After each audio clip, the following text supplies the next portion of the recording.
Hey everyone, welcome to an NFL video. This one we're going over who I believe is going to be chalk for Week 6 of the NFL season on Draftkings, and I will also provide you guys some pivots off that chalk as well. Anyway, before we continue, if you could leave a like, and if you're new to the channel, please hit that subscribe button. It really helps me out, I really appreciate it. You can also find me on Twitter at ChrisPenel16, and if you're interested in the spreadsheets I build every single week, links in the description below for my Patreon. And we're doing a little bit different style video this week. Usually go on the Draftkings, webpage and just click on the guys. This time I made a PowerPoint, just give you guys some better visuals and some quick notes because it might be a little bit more simpler. So we'll see how it goes. But anyway, let's get right into it. So chalk quarterback this week on Draftkings. It's Matt Ryan at 6,400 versus Arizona. I've talked about him all week. Everyone else has talked about him all week. He's going to be pretty high owned. I wouldn't be surprised if he gets over 30% in cash games. So we got a huge Vegas total here, 52 points, which it actually is not the highest Vegas total on the slate. That's the Houston and Kansas City game, but still, very high Vegas total. A lot of the players in this game are a lot cheaper priced than they are in the other game, so people are going to flock to them for cash games, which makes a ton of sense. It's a close spread as well. Matt Ryan is throwing the ball a ton, and that's what we want in fantasy. We want volume, and you don't really think of volume for quarterbacks, but the guys throwing the ball a ton. They don't run the ball much. He's averaging 44.4 pass attempts per game, which is tied for first on the slate with Jared Goff. Arizona has the 27th DVOA defense versus the pass this season. They're allowing 24.8 points per game to the quarterback position, 288 passing yards, and 2.8 passing touchdowns per game. These numbers are all very bad. And I will say Matt Ryan is struggling with throwing interceptions this season, but Arizona has yet to pick anyone off yet, so that's another thing going in his favor. He's got an elite skilled group to throw the ball to, and Julio Jones, Calvin Ridley, Mohamed Sanu, Austin Hooper, Devontae Freeman even out of the backfield. And big thing for the Falcons is their defense is atrocious, so it keeps other teams the other team in games every single week, which means they can't lay off the gas. So Matt Ryan's going to be throwing the ball a ton, which is evident with his 44.5 pass attempts per game this season. So I think that gets the job done here. Wouldn't surprise me if he gets 3 to 4 touchdowns, over 300 passing yards, and I think we're in for a big outing for Matt Ryan. So I do think this is very good chalk, and I don't mind playing it. And then a pivot off of this is someone I'm not seeing talked about a lot this week. It's Dak Prescott 6,200 versus the New York Jets. So really, with the lack of high-end options this week, I think ownership should flock to Zeke. I'm talking about with the running back position, so they should flock to Zeke. So I think this leaves the passing attack underowned because a lot of people aren't going to play Zeke with Dak Prescott and Amari Cooper unless you're just doing a full Cowboys stack. But I really don't see a lot of people doing that. Dak's been pretty good this season. He's averaging 321 passing yards per game and 2.2 touchdowns. Now, he has had a pretty soft schedule. He didn't have a lot of turnovers last week versus the Packers, but he still had a pretty good fantasy day. He's actually averaging 9.4 yards per attempt, which is tied for first with Patrick Mahomes in the league. That's a little surprising stat that stood out to me, and so I thought I'd throw it on here.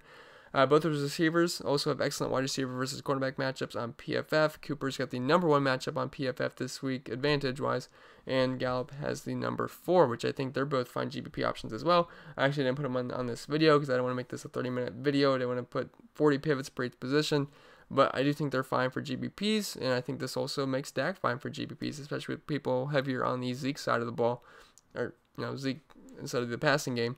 And they also have a 26-point total. This game's going to be played at 4 o'clock, so you kind of get the late night hammers, I like to call it. Not really late night. I remember when Draftkings used to have the primetime Sunday night game on the main slate. Not anymore, so the 4 o'clock games have become the late night hammer, and they're going to be, this game should be low, not game, but, the passing offense for the Cowboys should be a lot lower owned than the Arizona-Atlanta game, so you get cheaper exposure, not cheaper, you get lower owned exposure there in the same time, so you won't feel too left out if you're, doing good at 1 o'clock games, but, everyone's got the Arizona-Atlanta stacks, but you still got the Cowboys stack. It's going to be lower owned, and if the Atlanta-Arizona stack flops, which I really don't think it does, and the Cowboys go off, you're going to be sitting pretty nice in GPPs. Alright, so let's get to the running back position now, and we're going to start with Malcolm Brown. He just became chalk after that Todd Gurley news. He's 4,300 versus San Francisco. Gurley is listed as doubtful. We don't expect him to play, so that means Malcolm Brown is going to see the ball quite a bit, and he even had a limited role even with Gurley playing. He's the number 1 value on my sheet as he graded out after I updated projections. And volume. We want volume in DFS. I don't care how good the guy is or how bad the matchup is. If you're going to get me 15 to 20 touches, and if you're cheap, you're probably going in my lineup no matter what. The Rams have a 27-point implied total. This is about a 50 over-under in Vegas, so points are going to be scored. He's a home favorite, and like I always say, we love home favorites in DFS, especially for the running back position specifically. The negative thing here is this is an awful matchup versus the 49ers. They are very stiff versus the run this season. They are 50 DVOA versus the run and only giving up 14 points per game to running backs.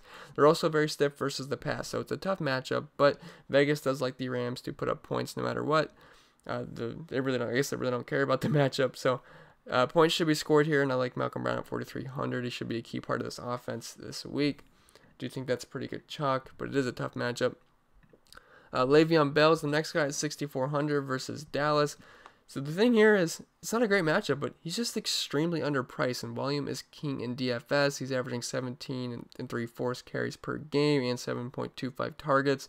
So he's getting a ton of touches per game, that's all we want in DFS. He's an elite talent as well. It's not like he's some scrub. He's only 6,400 and he's got an elite skill set. So I definitely like Le'Veon Bell. He's got a 27% target share, and Dallas is 20th DVOA versus the run. I was going to give some of their points per game given up, but that's kind of inflated from Aaron Jones last week because that's never going to happen again. So probably have to give that a couple of weeks to even out. But still, 20th DVOA versus the run, so it's pretty good, matchup-wise for Le'Veon Bell. It's not a fantastic matchup, but still nonetheless. And then Sam Darnold is returning this week, which helps the offense as a whole. Drives will stop stalling out constantly, and we don't have to see Luke Folk ever again, so that was pretty gross. So Sam Darnold, definitely more scoring opportunities with him at quarterback. He's at least competent. And the thing with Le'Veon Bell is he is game script proof. We don't have to worry about him coming out of the game because if they're losing big or if it's a third down, because that's his specialties. So definitely like Le'Veon Bell. He's going to get a ton of work, and I do think this is good chalk. These are two running backs that I'm going to plug in my cash games for sure. And the next guy is another chalky running back, Leonard Fournette, 6,700 versus New Orleans. So he's just another bell cow running back under 7K. Same thing for Le'Veon Bell, and just volume. I've been preaching this all week. We want guys that are going to get a ton of volume no matter the matchup. Because volume tends to end up working out rather than playing the matchups. Although I definitely play the matchups, but still. Give me the guys that are going to touch the ball. He's averaging 19 carries per game and 5.8 targets per game, which is actually only behind Le'Veon Bell, CMC, Kamara, DJ, and Chris Thompson. I mean, Leonard Fournette, who would have thought? He is a pass catcher now. Now, is he very pretty with it? Not so much, but still, he's still going to get us the point for catching the ball, and any yards he gets after that is a bonus. He's averaging 4.27 yards after contact per attempt, which is actually best on the slate, and he's also averaging 5.4 yards per carry and 102 rushing yards per game. These numbers are pretty good, and he's also a home favorite. It's like 1 point, but still, I love home favorite running backs. The Saints' run D isn't soft by any means. They're pretty stiff versus the run in terms of points given up, only 19 per game, but they're also 17th DVOA versus the run, which is below average. So I think Leonard Fournette is fine. I don't expect like a huge ceiling game, but he should be able to get you 15, 20 points with the amount of touches he sees per game. And I have one pivot off for my running backs. I really like those three running backs, but there's one pivot that I don't think is getting, one guy that's not getting as much attention as I think he should, and that's Mark Ingram this week at 6,600 versus Cincinnati.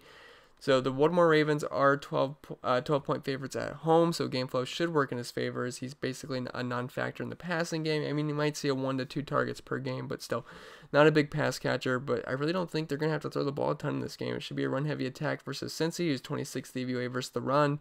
They're also allowing 39 points per game to running backs this season, 128 yards and 1.2 touchdowns per game, and that 39 points per game is worst on the entire slate. And Miami's a close second, but it's very bad.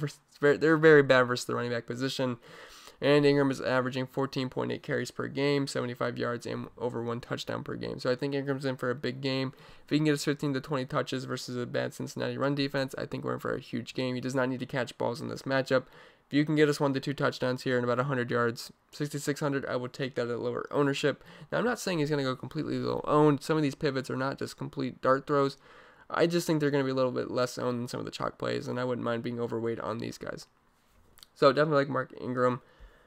And let's get to the wide receiver position, which we're going to talk about DeAndre Hopkins at 7,400. So this is a very cheap price point for DeAndre Hopkins, and I do think this is the lowest it gets all season, so I do like buying low here. It kind of feels like the Fuller situation. Obviously, he's a lot more expensive than Fuller, and he's better talent overall. But the price was getting too low with Will Fuller, and he was bound to pop, and he did. And I think DeAndre Hopkins is bound to pop. He has struggled after week 1, so I think this is his bounce back game. It's a 55.5 point over under. That's absolutely massive. He's got a 28% target share still, which is tied for second on the slate, only behind Michael Thomas, and he's tied with Cooper Kupp. And he has 526 air yards this season, which is ninth. And wide receiver ones versus Kansas City have excelled so far. I mean, some teams have had have kind of struggled a little bit, but there has been some good wide receiver ones that have popped off versus them. DJ Chark at 27.6 points. Tyrell Williams, he's not an elite talent or anything, but he still got 15.6 points. And Kenny Golladay got 23.7. So wide receiver ones have had success versus them. There's been a couple that struggled, but we'll take what we can get. Kansas City pass defense, we know hasn't been great the past season and this year so far. So I think DeAndre Hopkins is going to be fine. He's an elite talent. He's arguably the best wide receiver in the NFL. 7,400. He seems a little bit too cheap here in a really high Vegas over/under. So I think he's a guy you want to plug in for cash games. But if you're scared of that game log, I understand fading him, and you could go with a guy that's been fantastic this season in Cooper Kupp at 7,100. He's also a little bit cheaper versus San Francisco. We have a 15.5 point over/under here. He's 28% target share, which I just said is tied for second on the slate with DeAndre Hopkins, only behind Michael Thomas. He's got 4 straight games of over 100 yards. He's had at least 10 targets in 4 to 5 games this season. And no Gurley may lead to a pass-heavy attack, as it's been the past few weeks. And Goff's tied with Matt Ryan for most pass attempts per game, so they are throwing the ball a ton. They play at a pretty decently high pace. And Goff does play better at home over the course of his career. I believe he's averaging about 4 points more per game at home than he is away, which it doesn't sound like a lot, but if you just add that up per game over a career, it adds up to a decent amount. And the Rams have the 3rd worst pass blocking matchup this week, which may lead Goff to getting the ball out quick to his safety valve Cooper Kupp with his low average depth of target about 7.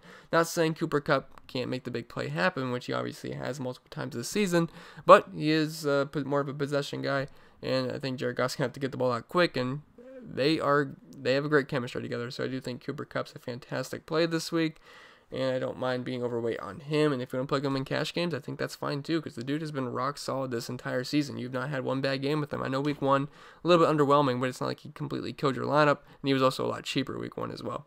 So I do think Cooper Kupp's a fantastic pivot off of DeAndre Hopkins chalk. I'm not saying Cooper Kupp's going to go under owned, but he's going to be less owned than DeAndre Hopkins, and I feel fine playing Cooper Kupp.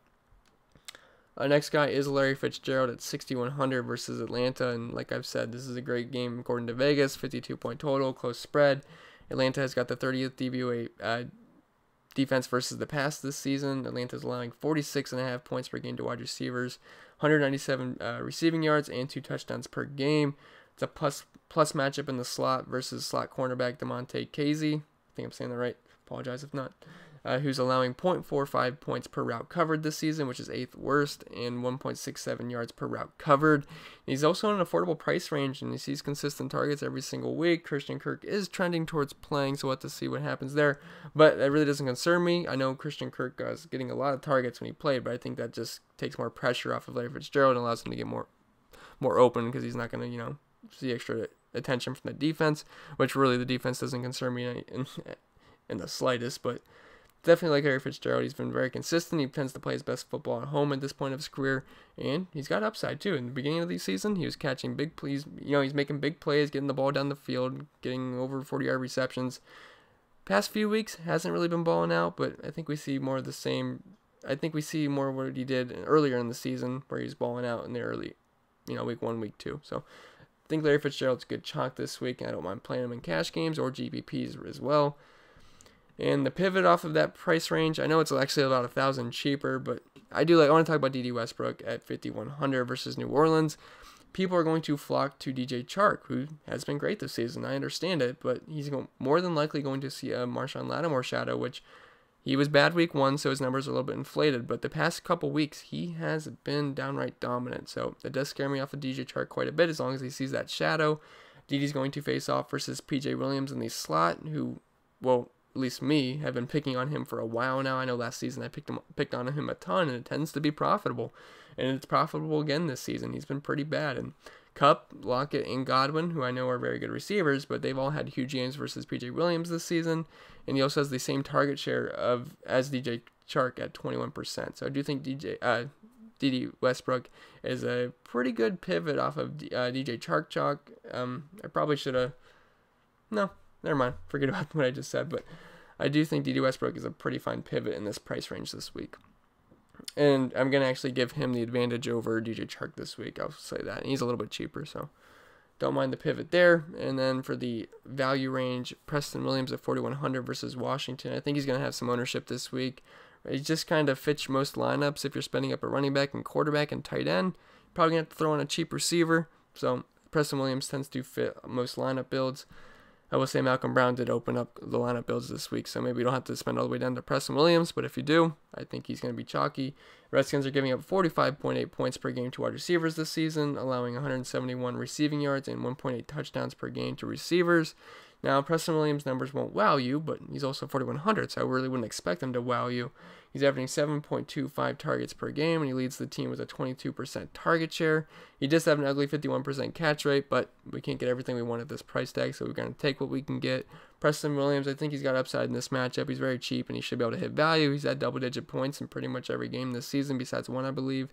So Preston Williams does make a ton of sense as chalk. And a pivot off of that is Mohamed Sanu, 4,500 versus Arizona. He's the guy I like a lot this week, and people are going to flock to Julio Jones and Austin Hooper, deservedly so, because, you know, Mohamed Sanu is the third option, passing option, I should say, but I don't want to be underweight on him. I think he's going to have a fine game. It's a high Vegas total. He's got double-digit points all but 1 week this season. Arizona is allowing 31.9 points per game to slot receivers this season, which is most in the entire league, tied with Pittsburgh. In their 27th DVOA versus the pass, Mohamed Sanu operates out of the slot 86% of the time, so everything's lining up for Mohamed Sanu to have a pretty big game here. I'm not saying he's going to get 20, 25 points, but at this price tag, I think we got a safe bet for 12 to 15 here with upside of near 20, and you really don't have to worry about playing time with him either, as he played 83% of the snaps this last week, so he's going to be on the field. He's pretty much a full-time player, and he's in a fantastic matchup, so Mohamed Sanu makes a ton of sense for me. Problem is for me is in cash games, I don't like full stacking. I mean, I don't mind doing quarterback, wide receiver, tight end combos and then running it back with someone else on the other team. But I don't want to play like, say, Matt Ryan, Mohamed Sanu, Austin Hooper all on the same team in cash games. So he's kind of the odd guy out for me. But in GPPs, I think I don't mind going with Sanu whatsoever. On to the tight end position, we got Austin Hooper. He's going to be uber chalk this week at 5K versus Arizona. And it's basically just because we play tight ends versus Arizona. It's what we've been trained to do this season, and we're going to keep doing it until it fails. I know it didn't work really with Tyler Eifert last week, but the guy was wide open in the end zone. He should have had a touchdown, and we'd be saying it's been working every week, so we're going to load up on Austin Hooper. You know, we're still loading up on Austin Hooper, but you know, still point stands. Arizona's allowing 24.8 points per game to tight ends this season, which is most in the entire league, allowing 92 yards and 1.2 touchdowns per game as well, which is, again, most in the entire league. Hooper's pretty heavily involved in the offense, too. He's averaging 8.2 targets per game, over 70 receiving yards, and 0.4 touchdowns per game. So, Austin Hooper, definitely good chalk, and I want to eat that chalk. So, definitely like Austin Hooper in cash and GPPs. And I also don't mind George Kittle as a pivot as well, 5,200 versus the Rams. Kittle has smashed in his last 3 games versus LA, double-digit points in each week, and he's had some 20-point games as well. Just absolutely balled out versus the Rams recently. Now, he did pop up on the injury report today, but he's still expected to play, so just cross your fingers for him to play. This is a 50-point total, and they are underdogs, which is positive game flow for the 49ers, because they should have to pass the ball quite a bit. Although they do have a great run offense, so I will say that. But George Kittle is the main receiver on this team. He's got a 25% target share, 58% weighted opportunity share, and 28% market share, which leads all tight ends on the slate at each category. So I do think George Kittle is a fine pivot off of Austin Hooper, and he's only 200 more, and he's got, you know, he's a more talented tight end than Austin Hooper is. He's just not in the best matchup in the world, but it's not the most awful matchup either, so it's kind of middle of the road. Anyway, guys, that's going to be it for this video. As well, I guess as for defenses, I believe the Jaguars are going to be pretty chalky. Maybe a pivot off of that is the Bengals or the Jets. I pretty much just want to go cheap at defense this week. I don't really see any reason to pay up because I don't really love any of the defenses this week. So why not just punt the position, hope they don't go negative, and if they don't, you're going to hit value. So that's pretty much my opinion on defense this week. I've pretty much been saying that all week. So anyway, guys, that's going to be it for this video. Remember to leave a like, and if you're new to the channel, please hit that subscribe button. Really helps me out. I really appreciate it. Follow me on Twitter at ChrisPennell16, and I'll see you guys later.